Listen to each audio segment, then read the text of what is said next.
In the painting, Good Luck or Omen, a birdcage stands against a stark, darkened background, its bars forming a rigid structure that both confines and reveals. Within, a white bird perches, a fragile, ephemeral figure of life, but beside it, nestled in the shadows, a skull emerges. The juxtaposition is unsettling, a symbol of freedom trapped alongside a memento mori, a reminder of mortality. Are we witnessing a moment of captivity, transformation, or revelation? Outside the cage, obscured figures lurk, watching, waiting, or perhaps reflecting the unseen forces that shape our fate. Zen teachings often explore the paradox of confinement and liberation. The bird, typically a symbol of freedom, is caged. Yet is it truly confined, or is that perception merely an illusion? In Zen, barriers exist only as constructs of the mind. As the poet Ryokan once wrote, "If you free your mind, even a narrow path is vast." The skull, often a motif of impermanence, reminds us of emptiness, not in the nihilistic sense, but as the understanding that all things are transient. The painting invites contemplation. What truly binds us? Perhaps the bird, unlike the viewer, does not see its entrapment at all. This piece resonates with hexagram 47, oppression, exhaustion, a moment of restriction, yet also of introspection and eventual liberation.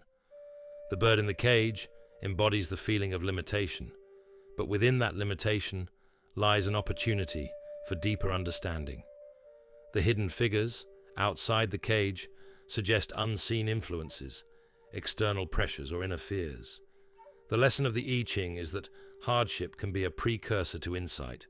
What appears to be a prison may be a chrysalis. Lao Tzu teaches, yield and overcome, bend and be straight. The cage, though solid, is merely an arrangement of lines.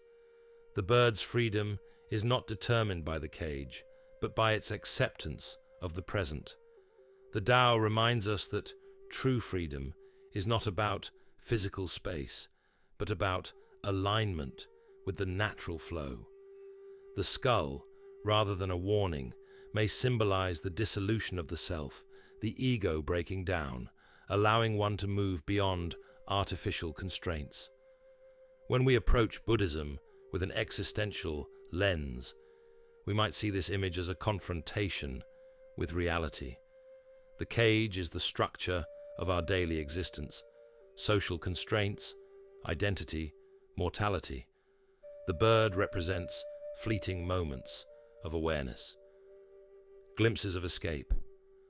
The skull, rather than being ominous, serves as a call to engagement, to recognize that life is finite and, therefore, must be lived with presence. The figures outside, they could be projections of our anxieties, our hopes, or simply the unknowable. We suggest that this painting speaks to the tension in all creative work, the struggle between control and letting go. The artist has confined images within the cage, but the viewer's mind wanders beyond it, searching for meaning. That tension is what makes art powerful. It forces participation. The contrast between darkness and light, between the structured cage and the ambiguity beyond, creates an emotional resonance that lingers. If the cage is structured and the bird is a fleeting experience, then what of the skull? Is it the inevitable endpoint, or is it the true observer? The unseen figures outside the cage may be the unwritten parts of our story, possibilities not yet explored. The question, good luck or omen, is not just about the bird, but about how we choose to interpret our own circumstances. Like many of the artist's works, this painting engages apophenia, the human tendency to find patterns in randomness. The skull and bird exist clearly, but the figures beyond the cage shift as one gazes at them. This technique invites personal projection. Some may see watchers, others spirits, others shadows of the mind. This shifting perception reflects the theme of ambiguity. What we see depends as much on our state of mind as on the painting itself. Good Luck or Omen is an artwork of duality, captivity and freedom, life and death, light and shadow. The bird and skull are not opposing forces, but parts of the same cycle. The cage, seemingly rigid, is a construct that only has meaning if one accepts its confines. The figures outside remind us that the unknown is always present, shaping our reality in ways we cannot fully grasp. The question of the title remains unanswered, because the answer lies not in the painting, but in the viewer. What cages have you built around yourself? Are they real, or are they illusions of the mind?